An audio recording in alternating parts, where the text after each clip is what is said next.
मैं शारदा, मैं विष्णु पुराण का तृतीय अंश का 12वां अध्याय పढ़ रही हूँ. నేను శారదానండి. నేను విష్ణు పురాణంలోన తృతీయ అంశంలోన 12వ అధ్యాయం చదువుతున్నాను. गृहस्थी के विशेष धर्म का वर्णन.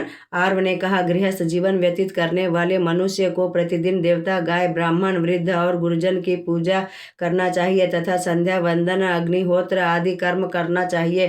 गृहस्थ को 2 वस्त्र धारण करना उत्तम है. वह अपने केशों को स्वच्छ रखे, सुंदर वेश धारण करें, अप्रिय अथवा मिथ्या वचनों का आचरण न करें और किसी का धन हरण न करें. दूसरों की स्त्री और बैर करने से में रुचि न लें.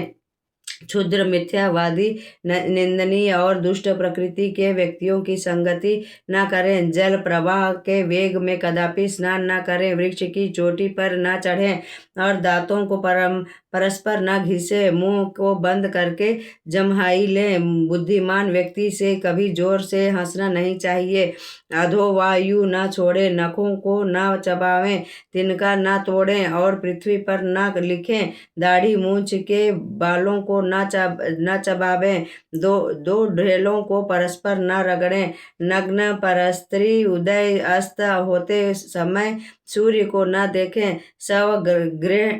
शवगंध से घृणा न करें क्योंकि शवगंध सोम का अंश होता है. चैत वृक्ष, शमशान, दुष्टी स्त्री की समीपता आदि से दूर रहें. केश, अस्थि, कंटक, अपवित्र वस्तु, बलि, भस्म, स्नान के कारण भीगी हुई पृथ्वी का दूर से ही त्याग करें. हे राजन, बुद्धिमान पुरुष जागने, सोने, बैठने, व्यायाम करने आदि से ज्यादा समय न व्यतीत करें.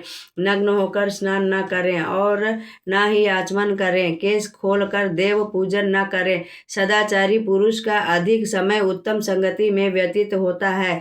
जो बुद्धिमान व्यक्ति होते हैं वे उत्तम अथवा अधम व्यक्तियों का विरोध नहीं करते. विवाह और विवाद सदैव समान व्यक्तियों से करें.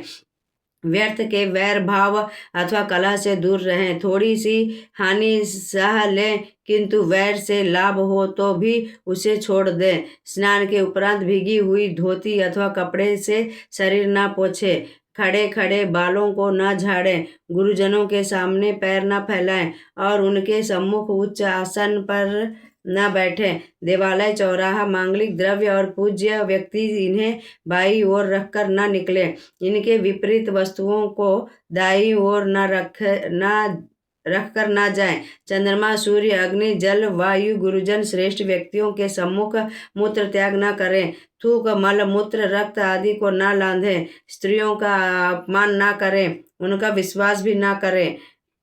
जो प्राणी ऋषि मुनियों की पूजा करता है, पितृगण को पिंड दान देता है, उसे पुण्य लोक की प्राप्ति होती है. बुद्धिमान, लज्जावान, क्षमाशील, आस्तिक और विद्वान पुरुष उत्तम लोक को जाता है. सूर्य अथवा चंद्र ग्रहण के समय अध्ययन करना उचित है.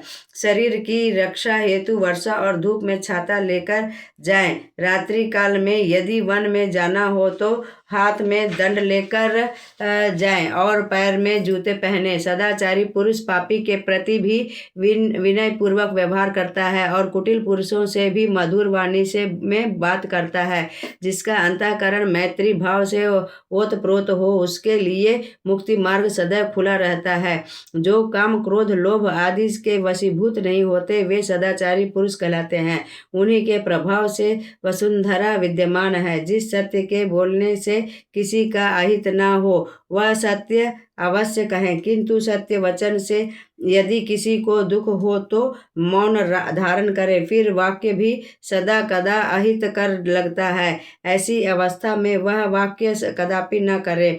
जो कार्य इहलोक और परलोक के हित का साधन हो इसका वह मन, वचन और कर्म से पालन करें.